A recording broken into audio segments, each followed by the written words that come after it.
ದರ್ಶನ್ಗೆ ಕೊನೆಗೂ ಕೂಡ ಟಿವಿ ಭಾಗ್ಯ ಸಿಕ್ಕಿರುವಂತದ್ದು. ಜೈಲಲ್ಲಿ ದರ್ಶನ್ ಇದ್ದಂತಹ ಸೆಲ್ಗೆ ಟಿವಿ ಅಳವಡಿಕೆ ಆಗಿದೆ.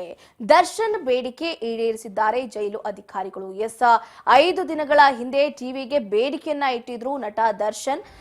ಈಗ 5 ದಿನಗಳ ನಂತರ ದರ್ಶನ್ ಬೇಡಿಕೆ ಈಡೇರಿದೆ.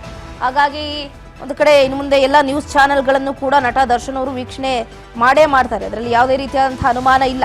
ಈ ಹಿಂದೆ ನ್ಯೂಸ್ ಚಾನೆಲ್ಗಳನ್ನ ನೋಡಬಾರ್ದು ಅಂತ ದಿಟ್ಟ ನಿರ್ಧಾರವನ್ನ ತಗೊಂಡು ಏನು ಪರಪ್ಪನ ಅಗ್ರಹಾರದಲ್ಲಿ ಟಿವಿ ನೋಡ್ಲೇಬಾರ್ದು ಅಂತ ಡಿಸೈಡ್ ಮಾಡಿದ್ರು. ಈಗ ಬಳ್ಳಾರಿ ಜೈಲಿಗೆ ಬಂದ ತಕ್ಷಣ ಟಿವಿ ಬೇಕು ಅಂತ ಹಠ ಹಿಡಿದಿದ್ರು. 5 ದಿನ ಆಯ್ತು ಅವ್ರು ಕೇಳಿ. ಈಗ ಇನ್ಸ್ಟಾಲೇಷನ್ ಆಗಿದೆ ಅವರ ಸೆಲ್ಗೆ.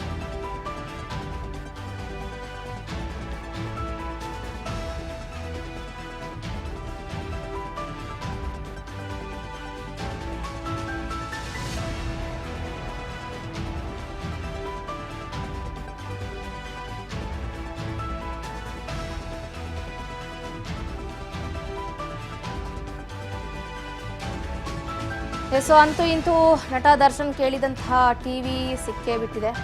ಇವತ್ತು ಗಣೇಶ ಹಬ್ಬ ಬೇರೆ. ಹಬ್ಬದ ದಿನಾನೇ ನಟ ದರ್ಶನ್ ಅವ್ರಿಗೆ ಟಿವಿ ಭಾಗ್ಯ ದೊರೆತಿರುವಂಥದ್ದು. ಒಂದು ಕಡೆ ಡವ ಸ್ಟಾರ್ಟ್ ಆಗಿದೆ.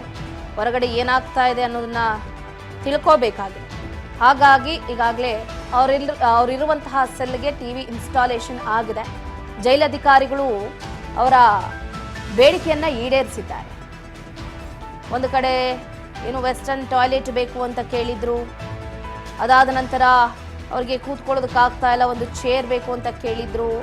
ಎಲ್ಲವನ್ನು ಕೂಡ ಈಡೇರಿಸ್ತಾ ಇದ್ದಾರೆ. ಒಂದು ಕಡೆ ಇಲ್ಲೂ ಒಂದು ಕಡೆ ಏನು ಅಂದ್ರೆ ಪರಪ್ಪನ ಅಗ್ರಹಾರಕ್ಕಿಂತ ಇಲ್ಲೇ ಒಂಥರ ವೈಭೋಗದ ಜೀವನ ಮಾಡ್ತಾ ಇದ್ದಾರೇನೋ ಅಂತ ಅನ್ಸುತ್ತೆ. ಯಾಕಂತಂದ್ರೆ ಕೇಳಿದ್ದೆಲ್ಲವೂ ಕೂಡ ಸಿಗ್ತಾ ಇದೆಯಲ್ಲ. ಹಾಗಾಗಿ ಒಂದು ಕಡೆ ರೇಣುಕಾ ಸ್ವಾಮಿ ಮೃತದೇಹ ಬಿಸಾಡಿದಂತಹ CCTV ಫೋಟೇಜ್ಗಳು ಬೇರೆ ಸಿಕ್ಕಿದೆ. ಈತ ಪತ್ನಿ ವಿಜಯಲಕ್ಷ್ಮಿ ಅವರು ಗಂಡ ರಿಲೀಸ್ ಆಗಲಿ ಅಂತ ರಾಯರಿಗೆ ಪಾದ ಪೂಜೆಯನ್ನ ಮಾಡಿದ್ದಾರೆ. ಈತ ನಟ ದರ್ಶನ್ ಅವರು ಮಾತ್ರ ಟಿವಿ ಇನ್ಸ್ಟಾಲೇಷನ್ಗೆ ವೆಯ್ಟ್ ಮಾಡ್ತಾ ಇದ್ರು. ಫೈನಲಿ ಈಗ ಅವರು ಕೇಳಿರುವಂತಹ ಟಿವಿ ಕೂಡ ಇನ್ಸ್ಟಾಲೇಷನ್ ಆಗಿರುವಂಥದ್ದು ಗಮನಿಸ್ತಾ ಇದ್ದೀರಾ. ಜೈಲಧಿಕಾರಿಗಳು ನಟ ದರ್ಶನ್ ಅವ್ರಿಗಂದ ತಕ್ಷಣ ಏನು ಕಾತುರದಿಂದ ಒಬ್ಬರ ಮೇಲೊಬ್ರು ನಿಂತ್ಕೊಂಡು ಮಾಡ್ತಾ ಇದಾರೋ ಗೊತ್ತಿಲ್ಲ. ಅದೇ ಕಾಮನ್ ಪೀಪಲ್ ಆಗಿದ್ರೆ ಒಬ್ರೋಗಿ ಹೋಗ್ರಿ ಮಾಡಿ ಬನ್ರಿ ಅಂತ ಇದ್ರು. ದರ್ಶನ್ ಅಲ್ವಾ, ಮಾಡಬೇಕಾಗಿದೆ. ಹಾಗಾಗಿದೆ ಪರಿಸ್ಥಿತಿ. ಈಗ ಒಟ್ಟಾರೆಯಾಗಿ ಬಳ್ಳಾರಿ ಜೈಲಿನಲ್ಲಿ ಏನು ಒಂದು ಕಡೆ ಟೆನ್ಷನ್ನಲ್ಲಿದ್ದಂತಹ ದರ್ಶನ್ಗೆ ಈಗ ಒಂದು ಕಡೆ ಟೀ ಕಾಫಿ ಕೂಡ ಸಿಗ್ತಾ ಇದೆ. ಟಿವಿ ಇನ್ಸ್ಟಾಲೇಷನ್ ಆಯಿತು. ಆಮೇಲೆ ಅವ್ರು ಕೇಳಿದಂತಹ ವೆಸ್ಟರ್ನ್ ಟಾಯ್ಲೆಟ್ ಕೂಡ ಆಗಿದೆ. ಟೋಟಲ್ ಈಗ ಬಳ್ಳಾರಿ ಕೇಂದ್ರ ಕಾರಾಗೃಹದಲ್ಲಿ 9 ದಿನ ಕಳೆದಿದ್ದಾರೆ ಈಗ ದರ್ಶನ್ ಅವರು. 9 ದಿನದಲ್ಲಿ ದರ್ಶನ್ ಬರೋಬ್ಬರಿ 735 ರೂಪಾಯಿ ಖರ್ಚು ಮಾಡಿದ್ದಾರಂತೆ ಕಾಫಿ ಟೀಗಾಗಿ. ದರ್ಶನ್ ಜೈಲಲ್ಲಿ ಇಷ್ಟು 735 ರೂಪಾಯಿ ಖರ್ಚು ಮಾಡಿದ್ದಾರಂತೆ. PPC ಅಕೌಂಟ್ನಲ್ಲಿದ್ದಂತಹ ಹಣವನ್ನ ದರ್ಶನ್ ಖರ್ಚು ಮಾಡಿದ್ದಾರೆ ಅನ್ನುವಂತಹ ಮಾಹಿತಿಯನ್ನ ಜೈಲು ಕ್ಯಾಂಟೀನ್ ಮೂಲಗಳಿಂದ ನಮಗೆ ದೊರೆತಿರುವಂಥದ್ದು. ಟೆನ್ಷನ್ ಕಳೆಯೋದಕ್ಕೆ ದರ್ಶನ್ ಜೈಲಲ್ಲಿ ಟೀ ಕಾಫಿ ಮೊರೆ ಹೋಗಿದ್ದಾರೆ. ಹೀಗಾಗಿ ಇಲ್ಲಿವರೆಗೆ ಬರೋಬ್ಬರಿ 735 ರೂಪಾಯಿ ಖರ್ಚು ಮಾಡಿದ್ದಾರೆ. ಫ್ರಿಜ್ನರ್ಸ್ ಪ್ರೈವೇಟ್ ಕ್ಯಾಶ್ನಲ್ಲಿ ಇದ್ದಂತಹ ಹಣವನ್ನ ಖರ್ಚು ಮಾಡಿದ್ದಾರೆ ಅನ್ನುವಂತಹ ಮಾಹಿತಿ ಲಭ್ಯ ಆಗ್ತಾ ಇದೆ. ಈತ ಒಂದು ಕಡೆ ಟಿವಿ ಇನ್ಸ್ಟಾಲೇಷನ್ ಆಯಿತು, ಟೀ ಕಾಫಿ ಮೊರೆ ಹೋದ್ರು. ಯಾಕಂದ್ರೆ ಈಗ ಅಷ್ಟು ಟೆನ್ಷನ್ ಇದೆ. ಒಂದು ಕಡೆ ಚಾರ್ಜ್ ಶೀಟ್ ಸಲ್ಲಿಕೆ ಆಯಿತು, ಹೇಗಪ್ಪ ಹೊರಗಡೆ ಹೋಗೋದು, ಯಾವ ಬೇಲ್ ಕೂಡ ವರ್ಕೌಟ್ ಆಗುತ್ತೋ ಇಲ್ವೋ ಅನ್ನುವಂಥ ಭಯ ಬೇರೆ ಇದೆ. ಒಂದು ಕಡೆ ಬೇಲ್ ಅಪ್ಲೈ ಮಾಡಿದ್ರು ಕೂಡ ರಿಜೆಕ್ಟ್ ಆಗ್ಬಿಡುತ್ತಾ ಅನ್ನುವಂಥ ಭಯ ಕೂಡ ಇದೆ. ಇದರ ನಡುವೆ ಏನ್ ಪ್ಲಾನ್ ಮಾಡ್ಬೋದು,